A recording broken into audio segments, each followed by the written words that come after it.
Today,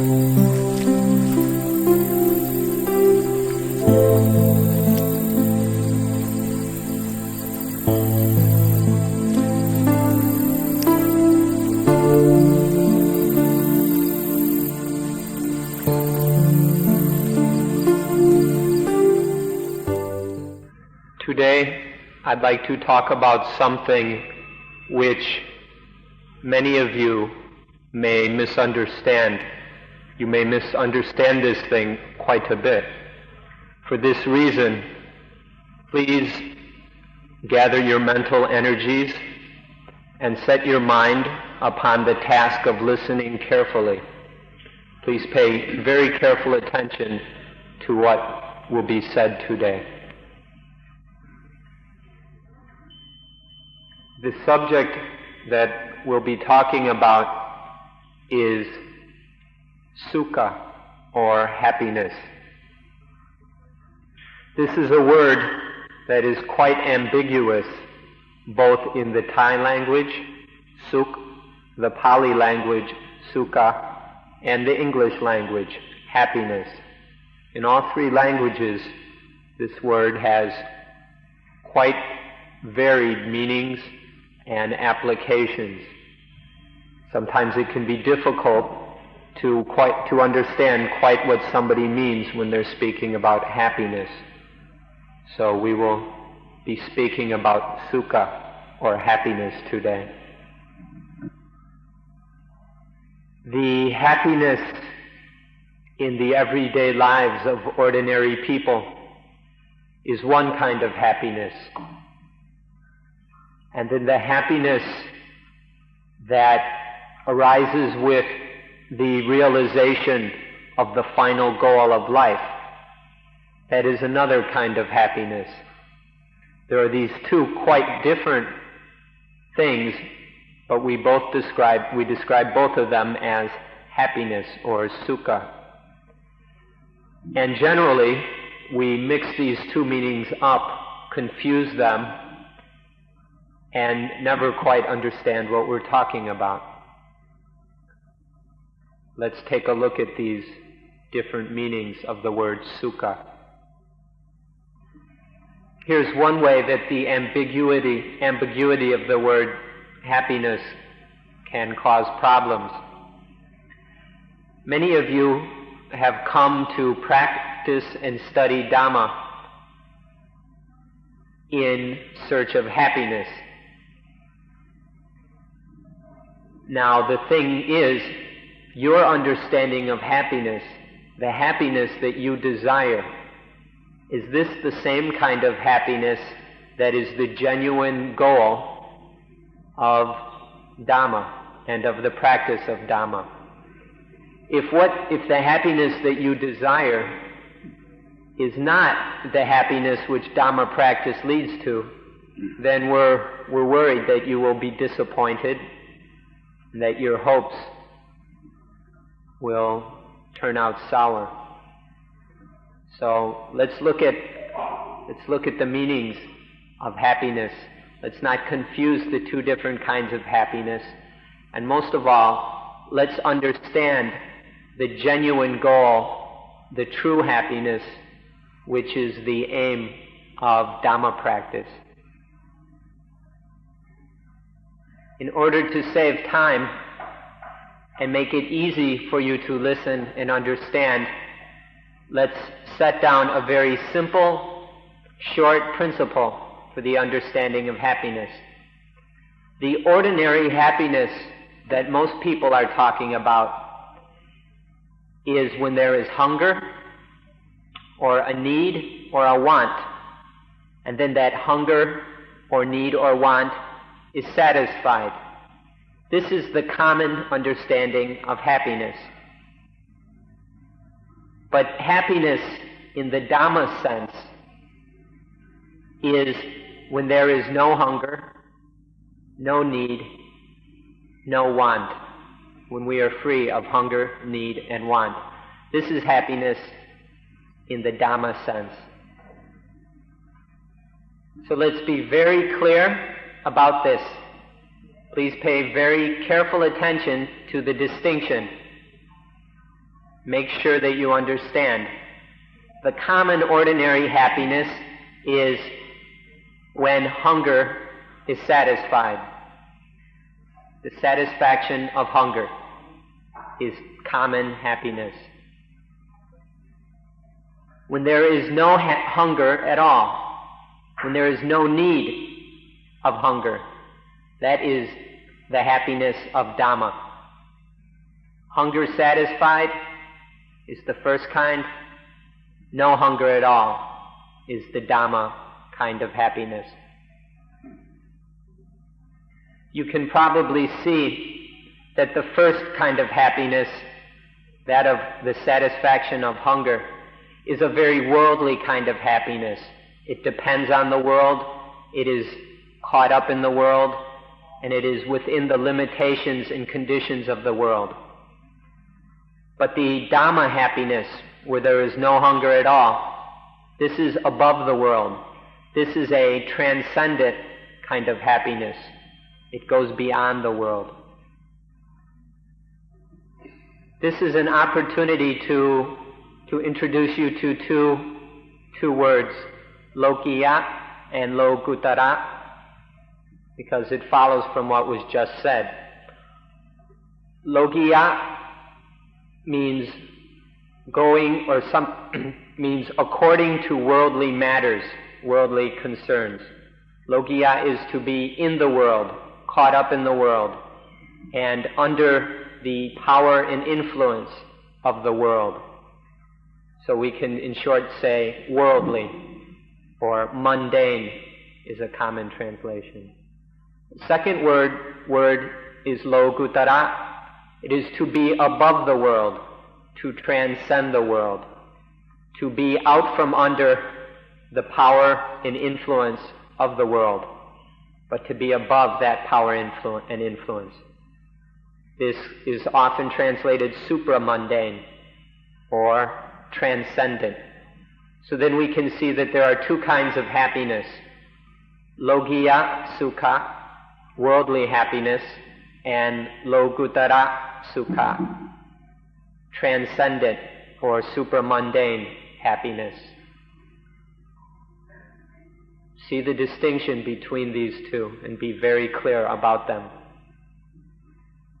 Let's look at these even a bit closer. Let's go a little bit deeper into these meanings. Lokiya means to be stuck in the world, to be caught up and trapped in the world, so that the power and influence of the world dominates. Lokuttara is to be released, and this Lokiya, this being stuck in the world, is to be not free. This is a lack, the absence of spiritual freedom, of spiritual independence. Lokuttara is to be released from the world, to get unstuck, to be above its power and influence. Lokuttara, or this transcendent state, is spiritual freedom. So these two kinds of happiness, the worldly and the transcendent, the first kind is a happiness that is not free. It is a kind of slavery, this sort of happiness. Whereas transcendent happiness is happiness that is free and independent, because it is above the world. So there is the happiness of slavery and the happiness of freedom. So now I think you can see the importance of this point. If what you're after, if what you desire is worldly happiness, Lokiya sukha, and you come here and study the Dhamma, you're going to be disappointed. This transcendent happiness is the opposite of worldly happiness. And so what the Dhamma, what correct meditation is about, is transcendent happiness. So we want you to understand this clearly, because we're afraid if you're here in search of worldly happiness that you'll be disappointed, that you won't get what you're after. So please understand these two kinds of happiness, and then you'll understand what Suan Mokkh is about.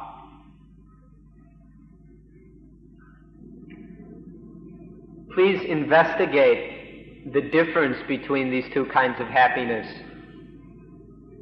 and understand where you're coming from.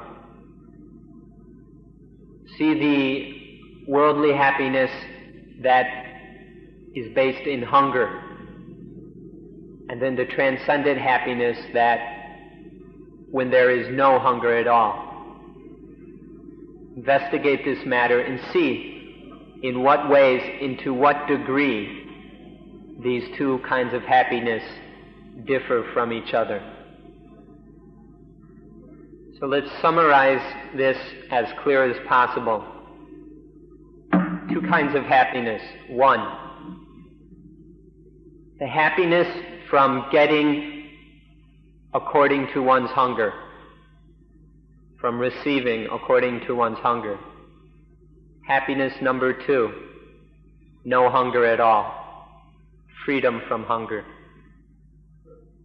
Two kinds of sukha, very clear. He wants me to do that even shorter. Let's see, I'll try. The first one is hunger satisfied and no hunger. So the two kinds of happiness. Now the first one, the happiness based on the satisfaction of hunger. The problem with this is that hunger can never be fully satisfied. Things are always changing, and so whatever satisfies the hunger changes, and there's hunger again, or the hunger itself changes. And so hunger is in fact a sort of eternal situation. It can never be satisfied.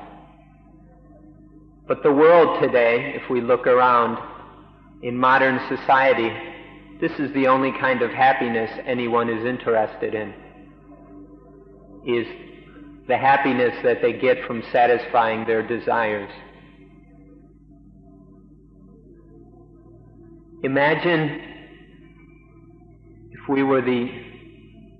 if you, just you, were the owner of the world, of the universe, of the entire cosmos. You own everything. Now that you're the owner of everything, does hunger stop? Can it stop? So take a look in your own minds and hearts. Take a very close look and see. If you were to get everything that you could possibly desire, to the point where you owned everything in the universe, would your hunger cease? Would the hunger stop? Or once you owned the entire universe, would you hunger for a second universe? Would you desire a third universe? Look in your own hearts and minds and see if it's this way or not. If we look, we'll see that hunger is a thing that never ends. It's endless. But the world today is concentrating its time, effort, and energy towards building and producing things which are lovely and satisfying. The economies of the world are designed solely to satisfy hungers.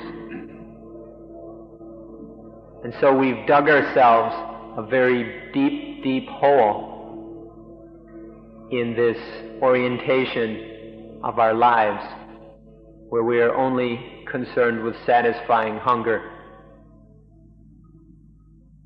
So take a look inside and see where happiness really is. the present way of things going to really bring happiness? The happiness of the world, or the happiness of human beings, proceeds by levels. There are steps and stages to human happiness. The infant, the young infant, is completely happy when it is cuddled in its mother's arms and can suck milk from her breast. This is the happiness of an infant. In this situation, the infant is completely happy. But then as soon as it grows a little further, gets a little bigger, this no longer satisfies it. The mother's breast isn't enough. Now it's learning about all kinds of other foods. And so its happiness is based on these other kinds of food, sweets, hamburgers, junk food, Rice Krispies, whatever. And also in being able to run around the house and the yard. It's no longer satisfied in its mother's arms. It needs to be able to run around in the house. This is a young child. And then it grows a little older. And the child will go play football or with dolls or something. And so another kind of happiness. But the child outgrows this kind of happiness also and becomes a teenager. And as a teenager, the ideas of happiness start to turn to sex. Grow up and become young men and women, and all they do is think about sex, dates, and this kind of happiness. And finally, the human being marries with a wife or a husband. Then the thoughts of happiness are all about the house, clothes, the job, things like this. And this situation continues where the happiness progresses from one stage to another, beginning with the happiness of an infant, where the infant is completely satisfied with the comfort and security of its mother's arms and drinking the milk, through progressive levels to where the hunger and the happiness is bigger and bigger, or where the hunger is bigger and bigger and more difficult to satisfy, to the point where the human being dies and is reborn as a deva, or a heavenly being. And still, even though reborn in a heavenly realm, still hungry. Through thousands of years, the hunger is never satisfied even in heaven. Or if we take it from a Christian point of view, even if one goes to heaven, is in the kingdom of God, then hunger is still not satisfied. This is the way it is with worldly happiness that is based on the satisfaction of hunger. It's endless. It never stops. It just keeps growing and growing and growing, from very simple levels to more and more complex levels.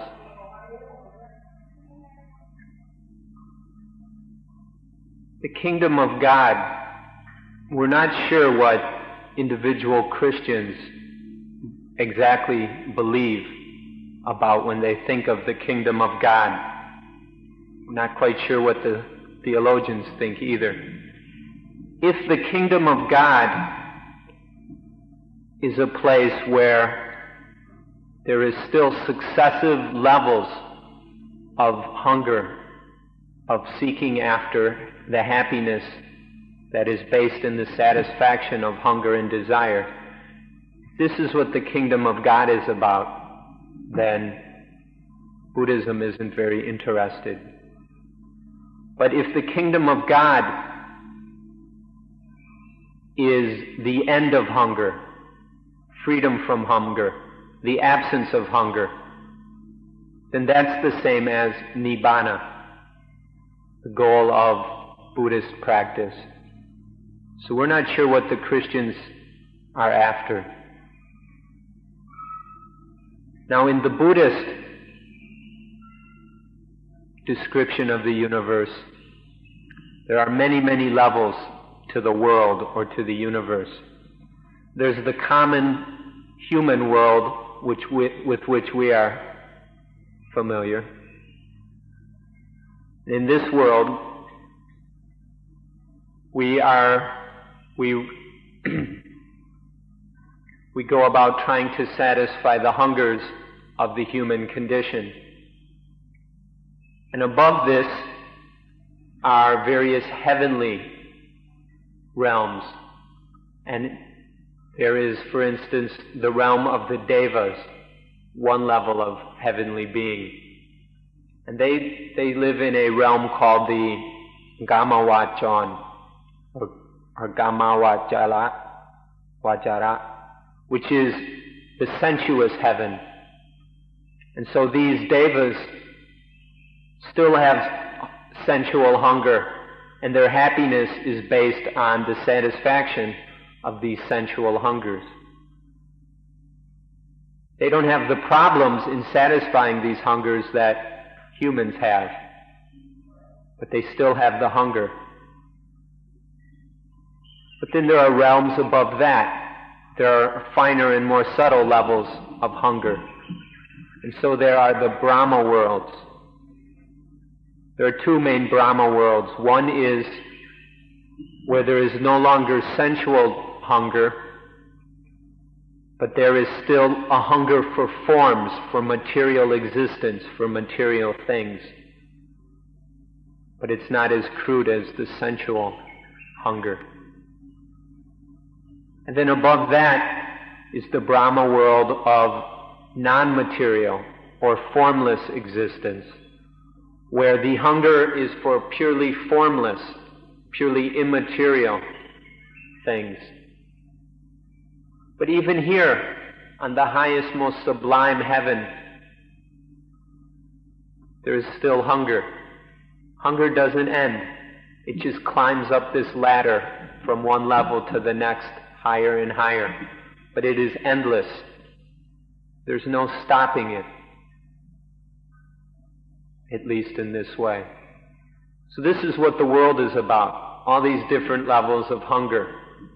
And worldly happiness is all caught up in these different levels of hunger.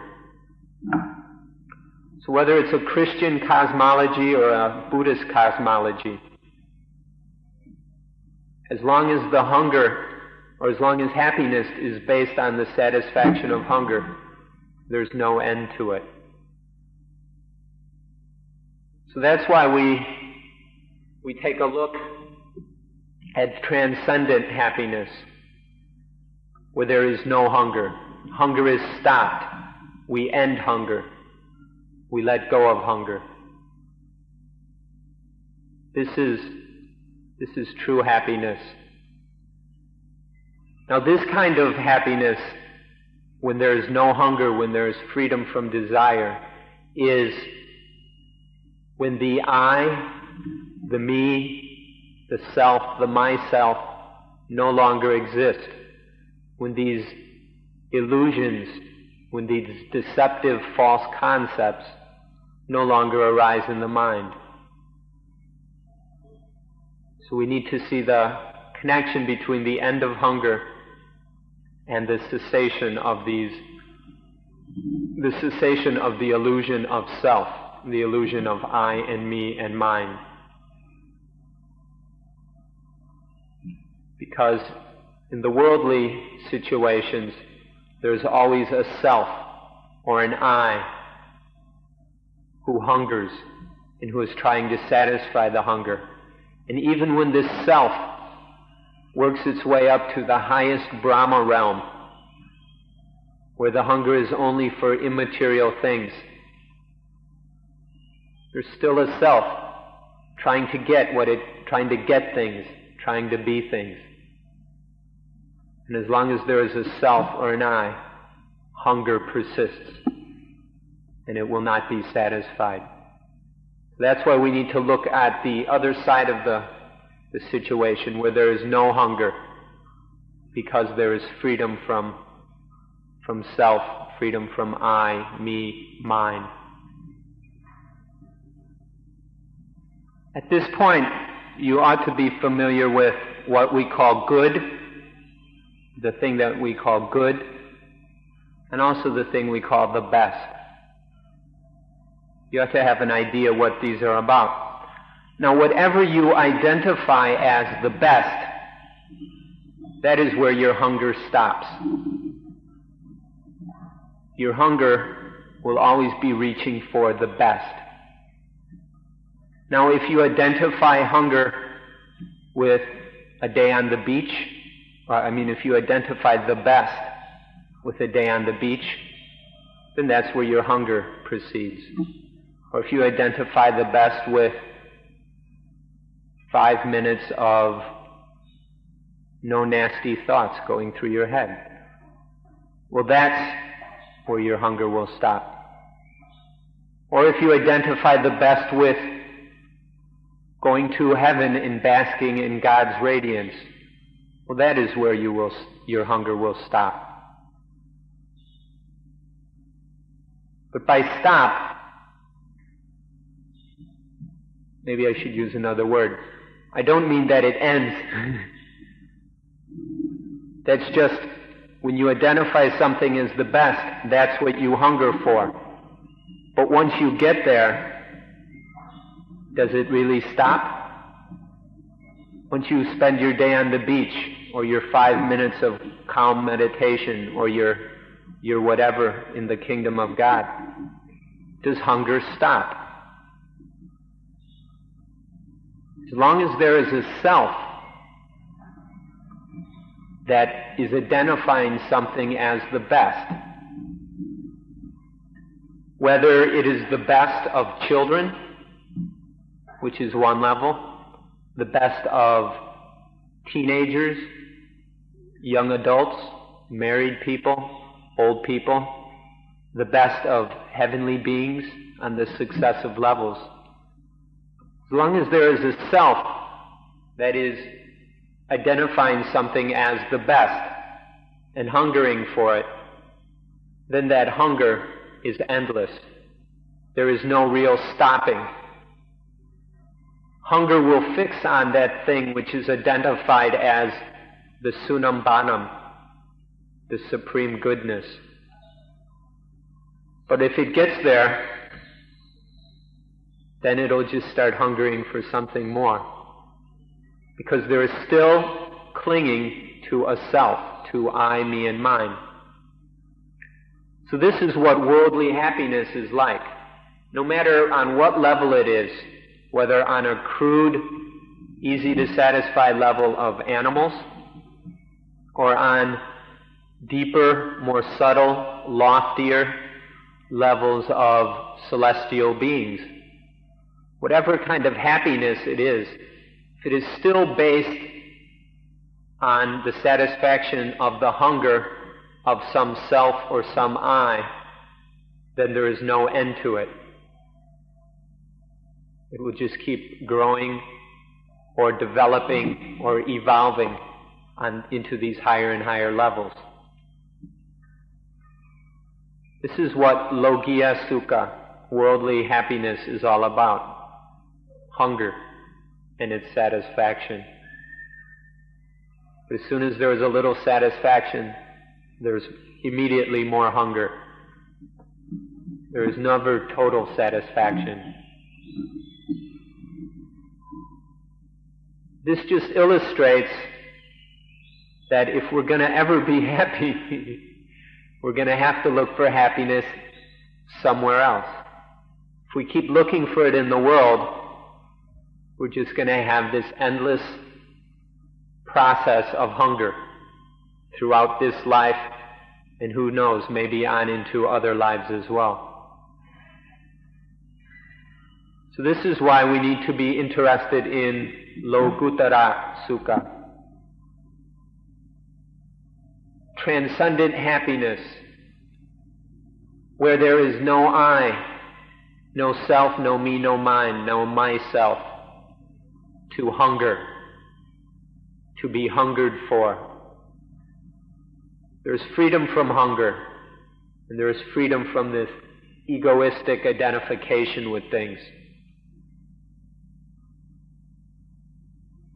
This freedom from the world, this transcendence of the world, is where true happiness lies. So, try and understand what worldly happiness is about. And begin to get interested in transcendent happiness. If you can do that, you have a chance of success. Now this thing called the best, which we each identify and attach to in our own way, it doesn't come alone. If there's the best, there's also the worst. When there is good, there is evil or bad. So when we're still looking at things in terms of good and the best, this drags with it the worst and the bad. For this reason, there's no freedom. This hungering after the best keeps us entangled with the worst. Always wanting good things keeps us cluttered up with bad things. This is because of the illusions and limitations of our own understanding. And that's why chasing after the best is just a self-perpetuating hunger. The way out of this hunger is voidness, emptiness, the freedom from I, from self, from me and mine. Those of you who are Christians or have been Christians or raised in Christian families and who have read the Bible, especially the first chapter of Genesis, will be familiar with the story of the tree of the knowledge of good and evil. If you understand the meaning of this, then you will understand exactly what Buddhism is about. Even though traditional Christians may interpret this in a different way. God forbid Adam to eat of the fruit from the tree of the knowledge of good and evil. He said, if you eat this... Okay, back to the Bible. God told Adam that if he ate from the fruit of this tree, that he would die. Now the fruit of the tree of the knowledge of good and evil is to start distinguishing things as good and as evil. It's the beginning of dualistic thought. And once one gets trapped in this, there is death. There is death because there is a self. All dualistic thought comes out of the illusion of a self, the separation of a self from the rest of nature. So with this original dualism grows into the dualism of good and evil, and from that follows death.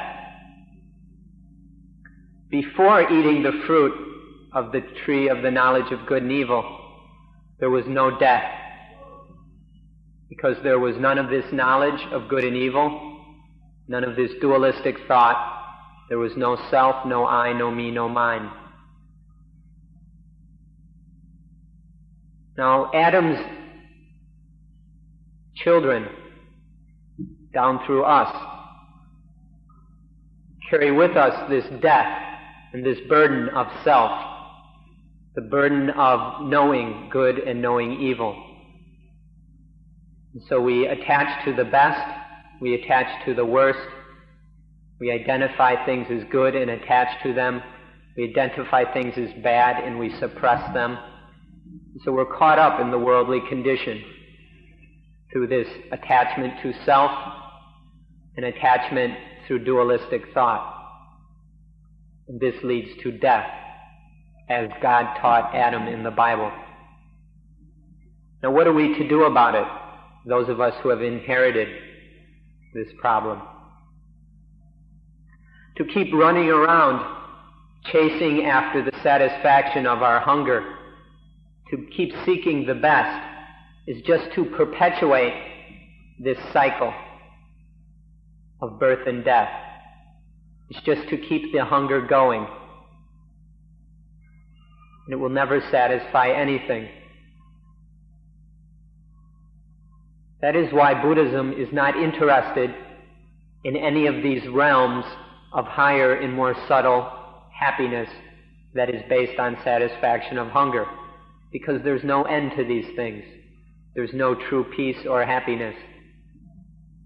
So, if we talk about God as some big ego or big self, or we talk about God as the supreme good, Buddhists cannot accept this. To say that the highest thing, the supreme thing in the universe is the highest good, or is the collection of everything good, or the totality of good, or the perfection of good. Buddhists cannot accept this, because this is still based in egoistic, dualistic thought. Therefore, it is based in attachment and is deluded thinking. But if the highest thing, God, if we choose to use that word, the highest thing is beyond good, then Buddhists can accept it. In Buddhism, the highest thing is emptiness, voidness. The voidness of the I, of the self, of the delusions of me and mine, of the false conceptions of myself. This is the highest thing. Voidness is beyond good and beyond evil. It is beyond the best. Thus, emptiness is freedom from the spinning around, the going round and round in circles, chasing after things that will satisfy hunger. In emptiness, both the hunger and the one who hungers disappear. There is no self to hunger. There is no one, no thing, no anything that is hungry, not even God. And so hunger disappears too. In emptiness, all these illusions of me and mine disappear.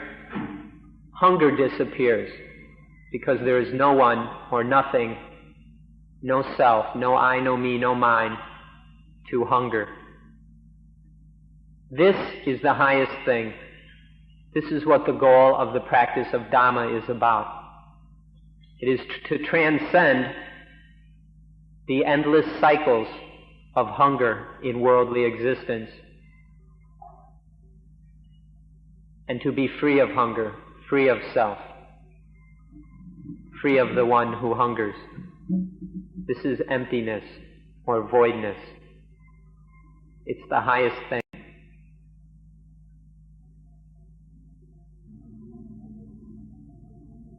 So the knowledge of good and evil is a central concept in both Buddhism and Christianity.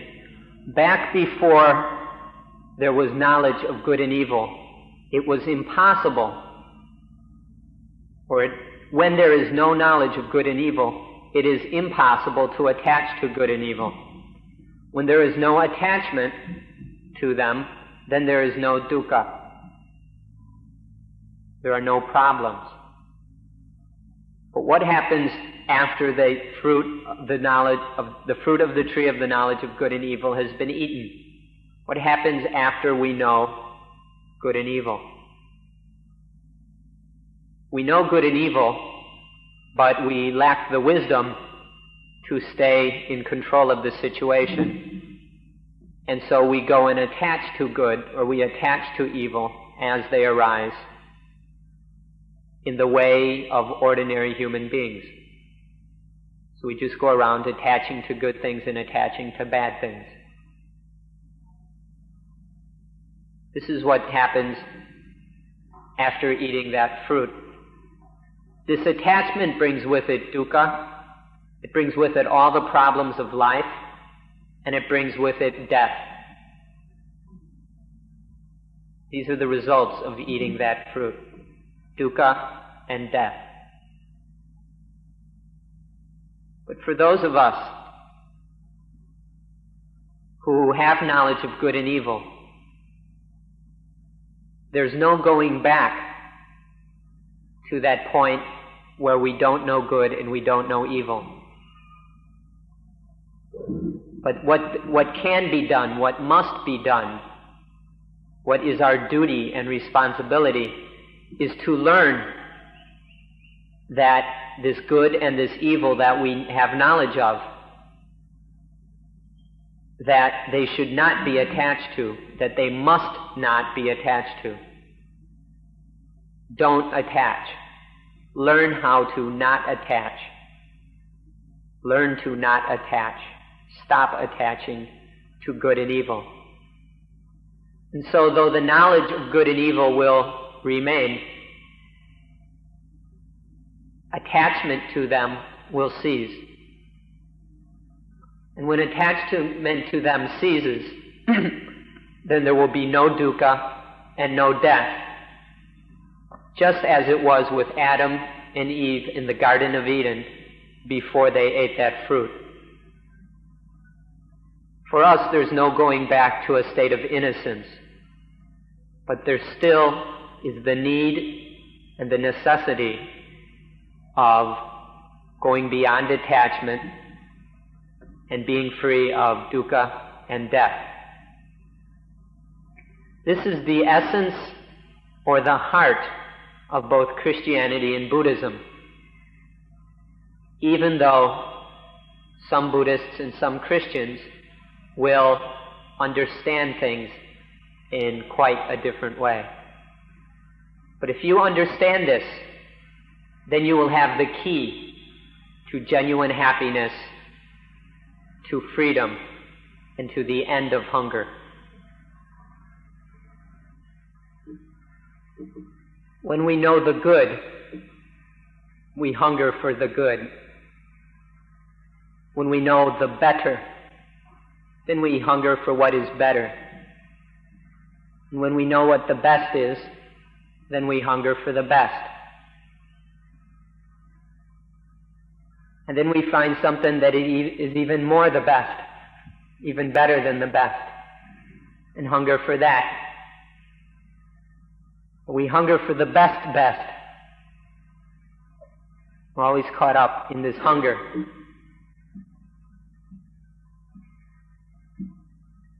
And no matter how subtle, how fine, or how invisible this hunger is, it will still give rise to problems and dukkha. Coarse, low-level hunger will give rise to coarse, crude dukkha. The more subtle the hunger, the more subtle the dukkha.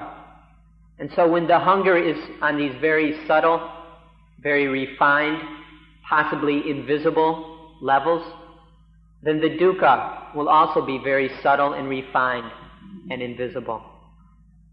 Nonetheless, there is dukkha.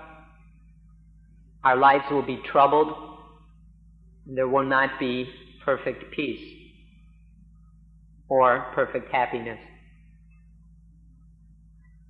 So this is why Buddhism teaches emptiness, which transcends the best.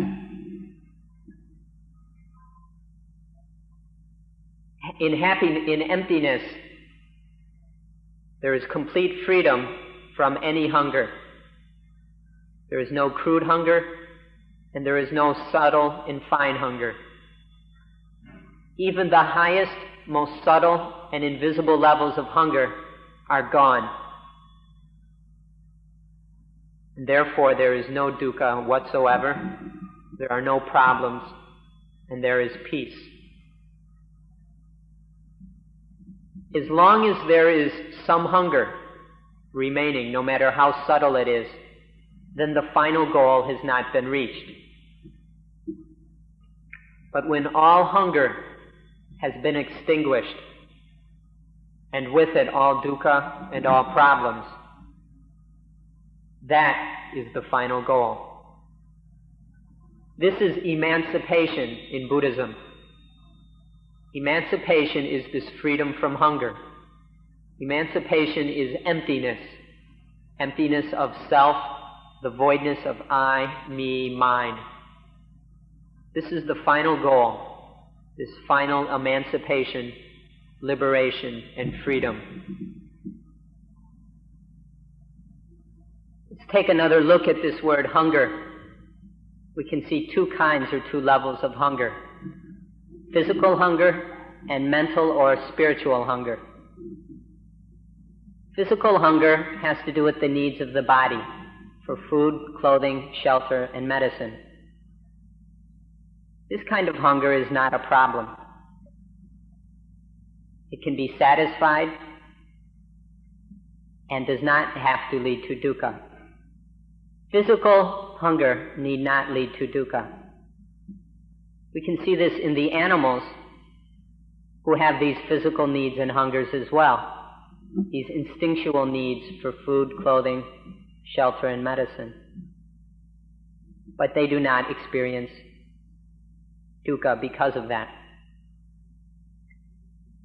The problem with human beings is that our minds have developed beyond the minds of mere animals. In animals, the minds are still on a relatively low level, where they do not make physical hunger into spiritual hunger. They do not attach to their physical hunger and cause it to be a spiritual hunger which leads to dukkha. But in human beings, the mind has evolved onto a much higher level. And on this level, there is lots of attachment. This highly evolved mind of the human being gets caught up in dualistic thought and attaches to things. It clings to things. And this is what gives rise to spiritual hunger and dukkha. So if we can see these two kinds of hunger, the physical and the spiritual, and distinguish between them, then when there is a physical need, it can be recognized. When it is recognized, it can be dealt with in a wise, mindful way, so that no problems arise. If this physical hunger is recognized as it is and is dealt with wisely, that means there will be no attachment to it as my hunger, as my problem, or as I or me. So physical hunger remains just physical hunger and is not a problem, nor is it dukkha. So if we can stop attaching to these physical needs and physical hunger, then it is possible for spiritual hunger to stop. See that this spiritual hunger is where the real problem is. This attachment to good and bad, to this and that, to me and you. See that this spiritual hunger, this attachment, is the cause of all our problems and the cause of dukkha. So understand the difference between these two levels, or these two kinds of hunger, the physical and the spiritual. The physical which we share with animals, and the spiritual hunger which is uniquely human. So there are these two kinds of hunger. The hunger on the physical level need not be any sort of problem. When any of these kind of hungers arise, such as a need to eat, then just go and eat. Take care of the situation wisely and with mindfulness, and then there will be no problems. No attachment and no spiritual hunger will arise. Physical hungers, physical needs can be taken care of in this way. It's quite simple, and it need not cause any problems or difficulties. Truly, physical hunger should not disturb us in any way. It should just be taken care of wisely and mindfully. That's all. It's very simple. Now with spiritual hunger, the more we eat, the more we're hungry. When there is spiritual hunger, whatever it's hungering for, if we give it a little bit, the hunger just grows and wants more. And so the more we try and satisfy spiritual hunger, the more it expands, the more it grows. This is because it's an endless, unsatisfiable kind of hunger. Now most of you came here with some kind of hope or wish or expectation. And these hopes, wishes, and expectations are in themselves kinds of spiritual hunger. So be careful about these hopes and wishes and expectations. A problem in the world is that most children are taught, are trained to have hopes, wishes, and expectations. This is encouraged, and much of our modern education is based on these hopes and expectations. It gives rise to competition, all kinds of tests, psychological tests, and all sorts of things. But these hopes and expectations can never be satisfied because they're just another kind of spiritual hunger. And so when we go and teach our children, encourage them to hunger in spiritual ways, what good are we doing them or anyone else? We should just teach children to learn how to satisfy physical hunger in mindful and wise ways. And rather than teach them to develop spiritual hunger, teach them to not attach to it, to let go of spiritual hunger. And when there is no spiritual hunger, when there is no physical hunger is dealt with wisely and mindfully, and there is no attachment which gives rise to spiritual hunger. In the absence of both kinds of hunger, can you imagine what that kind of bliss, what that peacefulness and joy would be like? Can you picture it? The total absence of all hunger. Think about it. So finally, we'd like to say a few things about what it's like, about the results, the fruit of the total absence of hunger. So now we'll say something about the fruit, the results of the end of hunger. To explain this, we'd like to introduce one more word. We'll use a Pali word, and please try and remember it, even though we realize these are new words, and it's a new language. This new word is viveka, viveka, viveka. In Thai, it's vivek, vivek. In Pali, viveka. This word means utmost aloneness, utter solitude, to be alone. There are 3 levels to viveka. There's the physical, the mental, and the spiritual. Physical viveka is when nothing disturbs one on the physical level. There are no physical disturbances. Then one is alone physically. One is in physical solitude. But even if there is physical viveka, there may not be much happiness.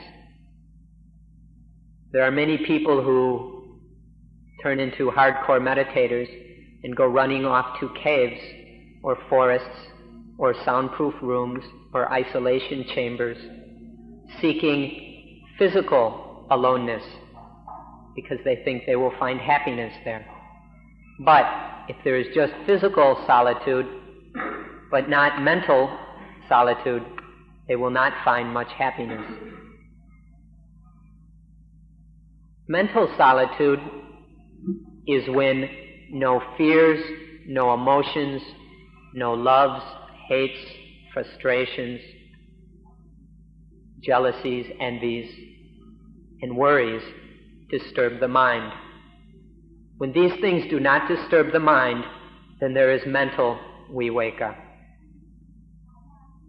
There can be mental viveka even in a crowded room when we are with many other people.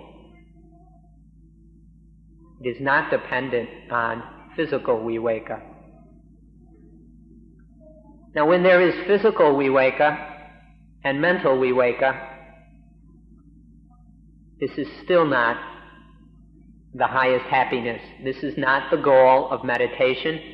This is not the goal of Buddhism. Just to have physical and mental solitude, or to be alone physically and mentally. That's not the end. It's not the final goal. Thus, there is the third and highest level of viveka. This viveka is when there is the spirit is not disturbed by I, by me, by mine. When there is no attachment to self, myself, or things that belong to me. No me and mine. This kind of aloneness, this kind of solitude is spiritual viveka. And this spiritual viveka is emancipation, is liberation, is freedom in Buddhism. This is the final goal, is spiritual solitude. The goal is not to be off alone in some cave or just to have a peaceful, quiet mind.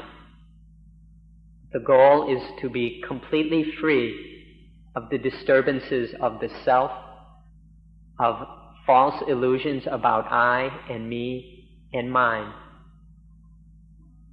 To be completely rid of all of these deceptions, all of this attachment.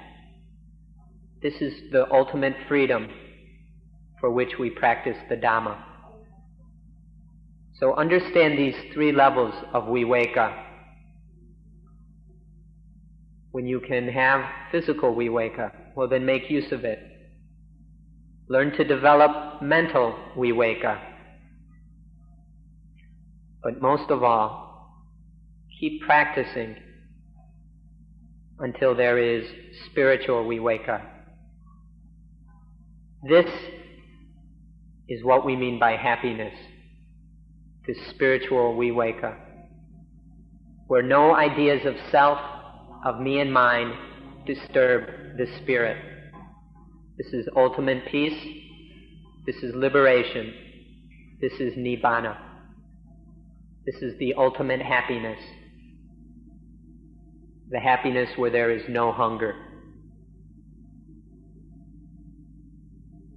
If you are able to practice mindfulness of breathing, anapanasati bhavana, completely and successfully through all its steps and stages, then you will come to know these three kinds of viveka.